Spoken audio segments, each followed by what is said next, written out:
Hello बच्चों, let's read the question. The question says which of the following statements are correct? As the S character of hybrid orbital decreases, the bond angle decreases, bond strength increases and bond length increases.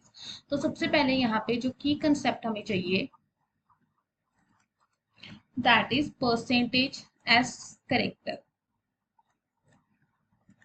So हमारे पास क्या होता है कि जिस जैसे हमारे पास जो S character है वो डिक्रीज करता है तो हमारे पास क्या होता है बॉन्ड स्ट्रेंथ जो है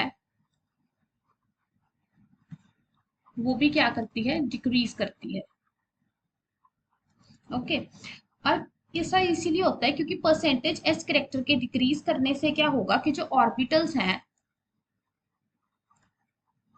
they move away from nucleus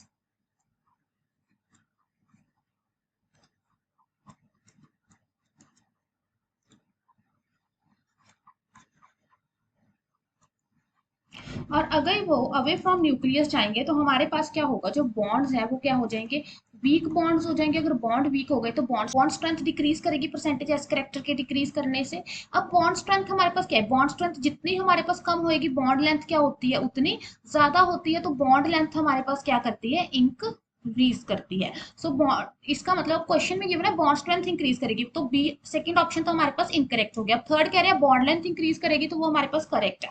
अब अगर हम बात करते हैं एंगल की सो हमारे पास क्या होता है बॉन्ड एंगल की तो जैसे जैसे परसेंटेज एस करेक्टर इंक्रीज करता है तो बॉन्ड एंगल हमारे पास इंक्रीज करता है। So with percentage S character the bond angle is directly proportional. अब इसका रीजन क्या है देखो ये इस वजह से होता है कि जो इलेक्ट्रॉन्स है वो अपने आप को इस तरह से अरेंज करना चाहेंगे ताकि उनके बीच में क्या हो मिनिमम रिपल्शन हो। ठीक है तो मिनिमम रिपल्शन कब होगी जब बॉन्ड एंगल कम होगा। सो उस केस में हमारे पास हम कहते हैं कि जो परसेंटेज एस है वो डायरेक्टली प्रोपोर्शनल है बॉन्ड एंगल के। तो अगर परसेंटेज एस करेक्टर कम है तो बॉन्ड एंगल क्या करेगा डिक्रीज। तो हमारा करेक्ट स्टेटमेंट आ जाएगा that is option A first and third. Hope you find the answer. Best of luck.